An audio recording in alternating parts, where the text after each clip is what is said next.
Welcome back, viewers. Our focus continues to be on the Israel-Hezbollah conflict that has been brewing since days. Now, the conflict between Israel and Hezbollah has deep roots in the history of South Lebanon, particularly the bloody and protracted struggle that lasted from 1985 to 2000.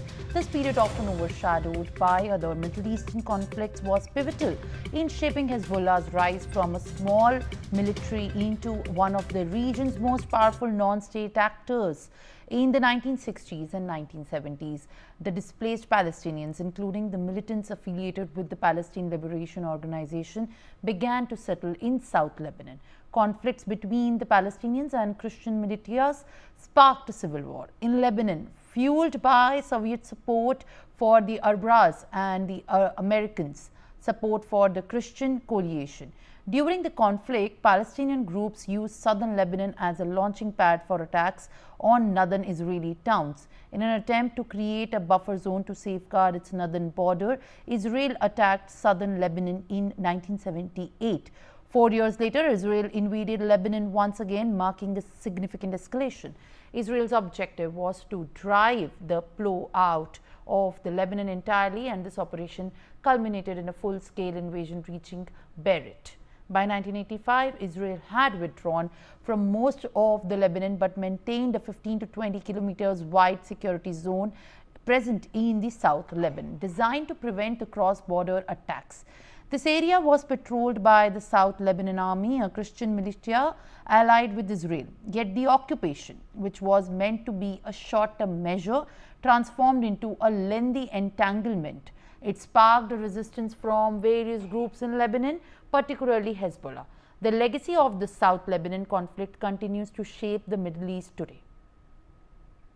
And with that, let me welcome my guest who is joining me live on the broadcast. I appreciate you speaking to NewsX, ma'am. Tal Hartouf, the survivor of the Palestinian machete attack, joins me live on the broadcast. Shalom lach. Hello, good morning. Very good morning to you. And as we can understand that Middle East continues to be on the boil at this point of time, and how we have narrated the history of how the existence of Hezbollah and now the situation that's very sensitively being monitored continues to be. How do you view these developments that are taking place in the recent times? How critical are they? Is there a sense of worry that you also sense, because you yourself has been a survival of these attacks in the past? Well, first of all, I thought your summary was really excellent. I have to say that. You don't often hear this on media these days, so I'm very grateful to that. Yes, I was a survivor of a machete attack, a knife attack, but as we speak, an hour ago we had sirens in this area because I live in the north of Israel. What should be said about Hezbollah at the moment? Of course, the things are heating up, but there's a couple of things to say here. First of all, about our northern border. I mean, India is a beautiful country, and it's also very large. India is 151 times bigger than Israel. 2/3 of Israel is desert. That means our northern border, when we're talking about our northern border, we're talking about a large area of 80,000 people who've already been out of their homes for nearly a year. Thousands of rockets have fell upon Jewish communities, Arab Israeli communities. And as you know, Israel conducted one of the most precise, if not the most precise, espionage operations in military history, where we took out and directed specifically at terrorists, okay, reducing somewhat their power. But the thing with the escalation of Hezbollah, it's not just Hezbollah rockets themselves. It's the very interesting, the diplomatic pressure from these Western governments like France, right? We've suffered so many rockets and casualties, and suddenly Macron wakes up and he calls for a ceasefire. He doesn't condemn Hezbollah. He's worried about these little Hezbollah terrorists who've been targeted, and that we're taking out very specific target attacks. So this isn't the kind of international pressure Israel needs. And this call for ceasefire, I have to tell you, this call for ceasefire is probably going to escalate. If it goes into action, we're going to look at a much, much wider war. Our Air Force is doing incredibly well. very, very moral army. Of course, there are civilian casualties in a war. You know, people say, oh, this is a terrible war. What do they mean? Like, other wars are nice wars? And one other thing I want to point out, if I may, if I follow the Arabic media also from all over the world, and it's very, very interesting because in Lebanon itself, Israel's war is not against the Lebanese people. In Lebanon itself, you have the Lebanese Christians, the Maronites, all right? You even have Syrians who have been so devastated by Hezbollah, an internationally designated terror organization. Lebanese citizens themselves know that Israel is fighting for them also. And then we get the ridiculous situation where certain Western governments, and of course the United Nations, suddenly calls on a ceasefire because Israel is fighting back. And that's a very dangerous space to be in. All right, ma'am, as you have also spoken about the ceasefire, what we can understand so far at this very moment is that, you know, there have been talks which even in fact the Israel also supported after the US-led ceasefire proposal is concerned. And in this view, there is a 21-day pause ceasefire proposal that was initiated. But despite that, you know, Netanyahu's office has clarified that while they share the proposal of the ceasefire, they will continue to launch airstrikes. And in the view of this very statement, you know, it seems very hard to prevent this entire full-fledged war breaking out into a regional conflict furthermore. No, you're absolutely right. It's very worrying. But I have to tell you that Netanyahu, who's not a fault-free prime minister by any means, we have our internal conflicts, but I think, you know, now he's stepping up action in the north.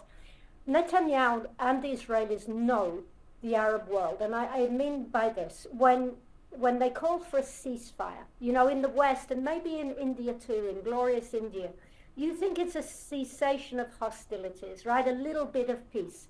The Arabic word for ceasefire is not ceasefire, it's hudna. And hudna simply means we're going to have time out, which will give us time to rearm. So when when Hezbollah talks about a ceasefire, they're not talking about a cessation in hostilities. They're talking about getting new munitions, replacing their troops, stationing them closer to our borders. And this is unthinkable for Israel. This is absolutely unthinkable for Israel. So, you know, the trouble is you have people in the West who are completely ignorant of Islam and ignorant of Arabic, and they feel they can, you know, with a suit and tie, they understand better what the intentions of Hezbollah is. And we over here in the Middle East know very well what this ceasefire means. And right at this moment, Israel is achieving incredible strategic objectives. And this is not the time to stop. I don't know if you've noticed in India, but anytime Israel actually starts winning, there's international outcries. And the hypocrisy is just, it's mind-boggling, really. And we can afford, for the sake of, in order to prevent a wider conflict, Israel is fighting not just for herself, but for democracy and for the Christians in Lebanon and for the peaceful Muslims.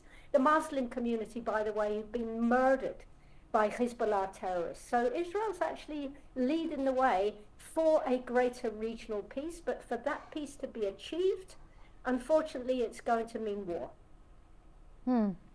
As in fact, we are now talking about how widely this is going to spiral out. In fact, the Lebanon's foreign minister, in fact, is also speaking on these matters in statements that, you know, the US right now suggesting for a ceasefire. In what regard do you believe this is going to help, you know, control and tame the situation, which is right now very worrisome and at this point of time very critical, you know, to be monitored, because all eyes are there also on the lives that are being lost. There are the property losses, and there are people who have been massively displaced, you know, in this regard. And when we talk about the kind of pager attacks that have happened, it becomes even more crucial to understand that how this can be prevented even further, because as of now, this is at the blink of now exploding into a full-fledged war. Yes, no, we are on the brink of possibly a much wider conflict, and people have been displaced. And if I can remind you, we have 80,000 Israelis displaced for nearly a year. In 2 weeks in Lebanon, you have people displaced and suddenly the world wakes up, right? But this displacement, this destruction on Israeli communities for over a year, where the world hasn't said a thing, hasn't ever condemned on the greater scale without bringing in some moral equivalent. Now, the Americans, I have to tell you, we live in a different region than America, all right? In fact, we're closer ethnically, really, ideologically to India and the conflicts that you've had there with your neighbors. So when we talk about Israel, and the neighborhood that we live in, it's a very, very different kind of neighborhood. And what it means is when there's a vacuum of power, Islam takes over that vacuum of power. And in order to maintain your home, your community, your land, your people, you have to show strength in this region of the world. So when it comes that you have the American administration, let's give them the benefit of the doubt. They really do want peace, but they come over and they're like, well, guys, we just need to all cool down. People in this region, Arab and Jews, that kind of diplomatic soft touch approach where you equivalate the loss of civilian lives with how many terrorists were taken out, that is portrayed and understood as weakness here. And when you portray weakness in the Middle East, it's the most lethal thing you can do. So although these Americans might have a good heart, and who doesn't want peace, that's not the way to carry things out. And once again, I have to stress that we're doing this. You know, all over social media, Syrians are celebrating Israel's achievement because of Hezbollah, of course, massacred hundreds of thousands of Syrians with the Syrian regime. Lebanese Christians are celebrating Israel's achievement. So who are people who live thousands of miles away to suddenly put this card down of a moral equivalence and fake outrage that suddenly now we have people displaced in Lebanon, but nobody said a word over the last 11 months.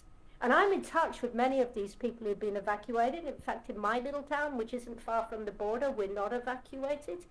What does that look like? We have mothers and fathers living in different buildings. The children are spread around. We have families on the edge of crisis. We have people who can't go to work. We have a failing agriculture. This is what displacement means. And also, of course, we have many, many casualties, people who've been murdered by these rockets, which have been exclusively targeted at civilians.